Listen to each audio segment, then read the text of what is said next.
Merci bien. Bonjour à toutes et à tous.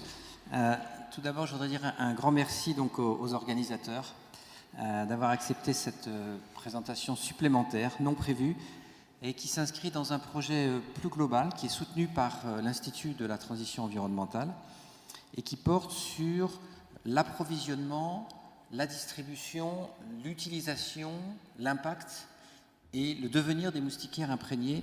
Pourquoi c'est là ? Moustiquaires imprégnés d'insecticides. Et cette présentation spécifique ce soir portera plus précisément sur la partie devenir de ces moustiquaires. Alors, l'utilisation de la moustiquaire comme protection mécanique, comme vous le voyez, elle date de longtemps. On en trouve trace dans les écrits d'Hérodote, 5 siècles avant notre ère. D'aucuns disent d'ailleurs que Cléopâtre, un demi-siècle avant notre ère, aurait possédé une moustiquaire en fil d'or.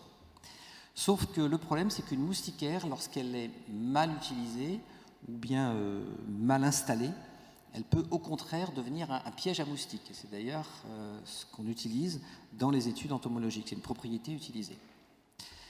Alors, de ce fait, vers la fin de la Seconde Guerre mondiale, l'armée américaine et les Japonais ont décidé de tenter de traiter les moustiquaires par DDT, avec un succès tout à fait faible et peu satisfaisant.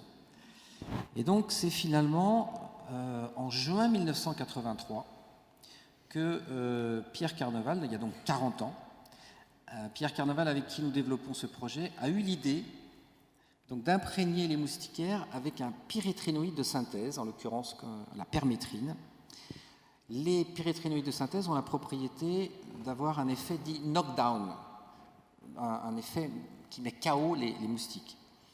Donc, par une action sur les cellules nerveuses du moustique, ce qui n'est donc pas directement une action de tueur sur le moustique, mais qui le met KO, et une fois au sol, ce moustique a des grandes chances d'entrer dans la chaîne alimentaire du plus gros que lui.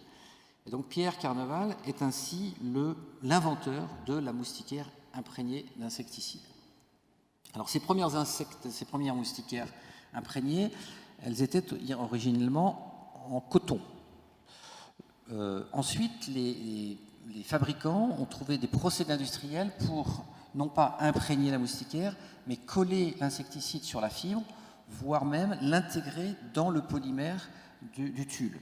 Sachant que ces moustiquaires avaient donc une rémanence plus longue, on les appelle les Long Lasting Impregnated Net, et elles sont ou bien en polyester, ou bien en polyéthylène, ou bien en polyprépylène. En tout cas, elles sont toutes en plastique.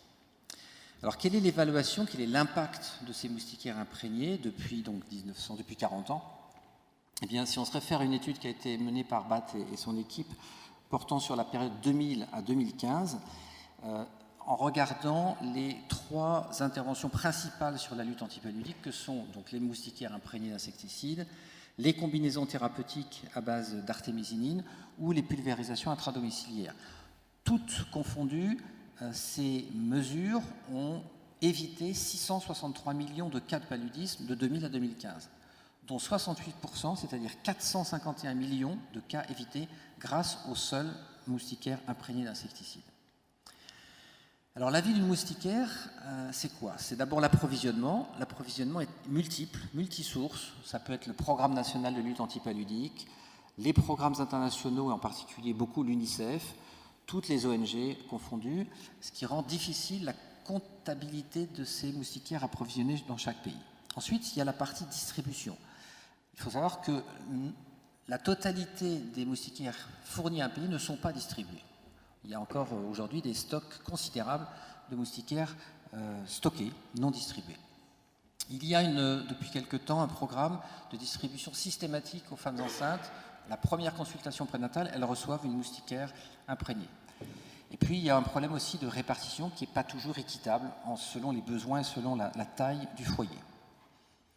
L'utilisation, on admet pratiquement dans tous les systèmes qu'une moustiquaire couvre et protège 2 personnes. 2 personnes par moustiquaire imprégné.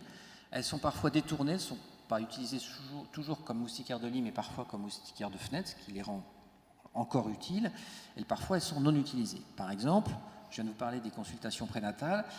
Voilà un exemple de 3 moustiquaires imprégnés, emballés, non utilisés, accrochés au mur, qui simplement indiquent que la mère de famille a eu 3 grossesses dans cette période depuis la distribution de ces permanettes, par exemple. Donc ce sont des distributions non efficaces. Et puis l'accrochage aux fenêtres, encore une fois, qui peut avoir son utilité.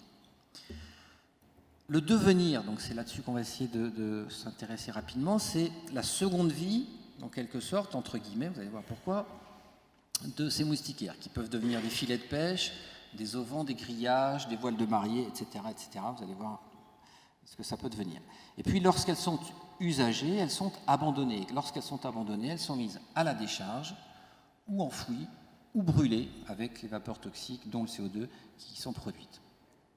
Alors les différentes illustrations de ce que peuvent devenir des moustiquaires usagés, abandonnés, vous voyez, ça peut servir à plein de choses.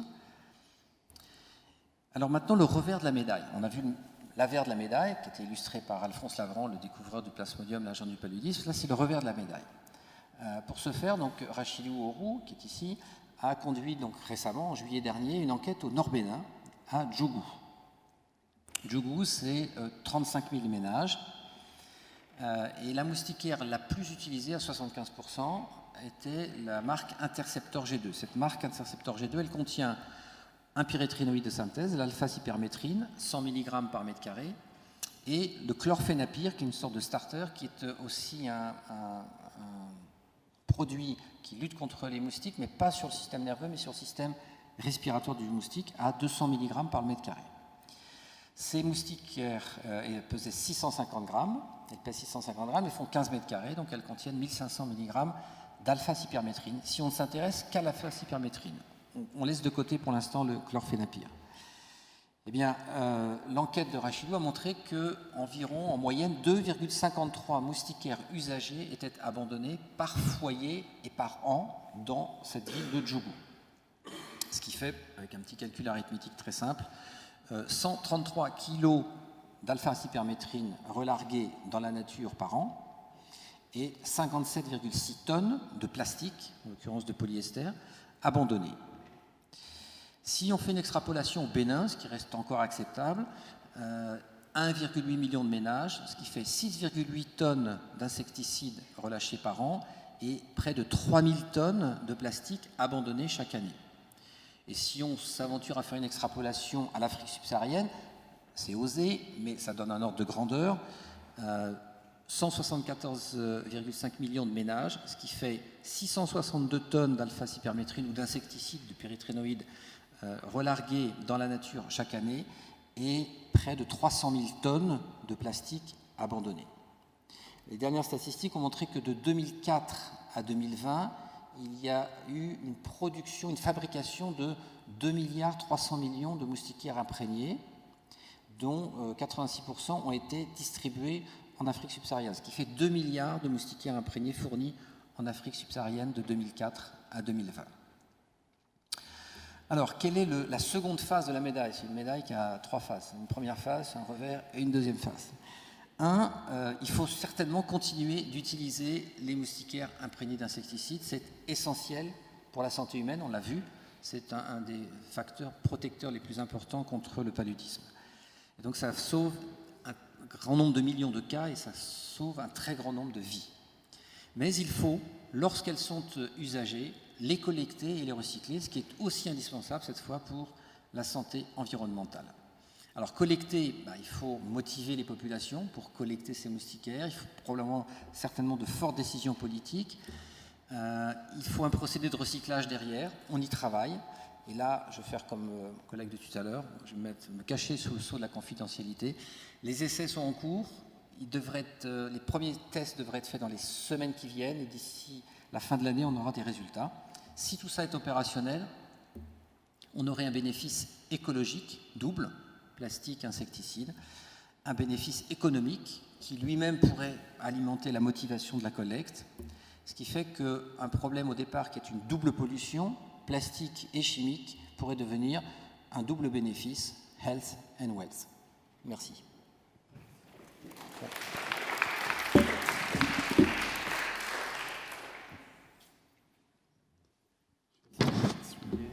question?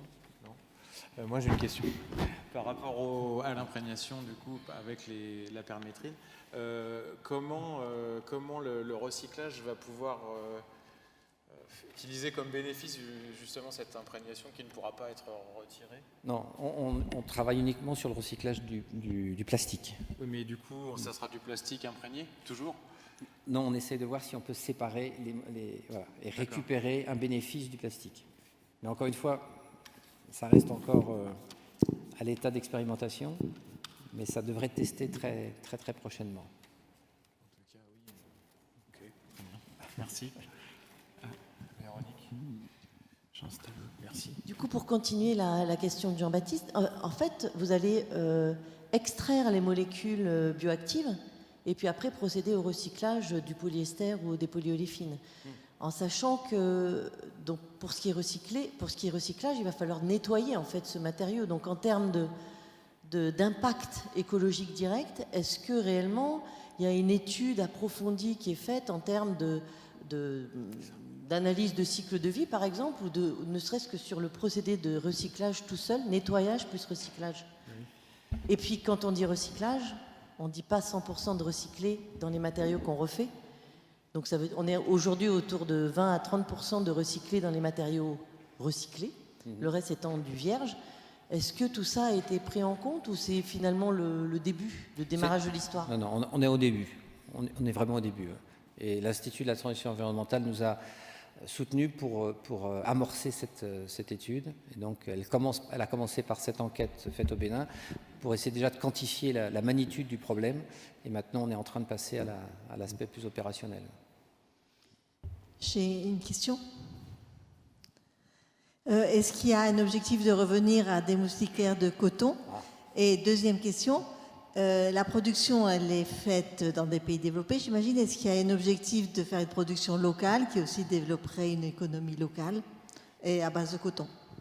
Alors, revenir au coton, oui, c'est une des suggestions qu'on voudrait faire au terme de notre étude, mais on ne voudrait pas décrire les conclusions avant d'avoir fait la démonstration. Une production locale, si c'est en coton, c'est plus envisageable, oui.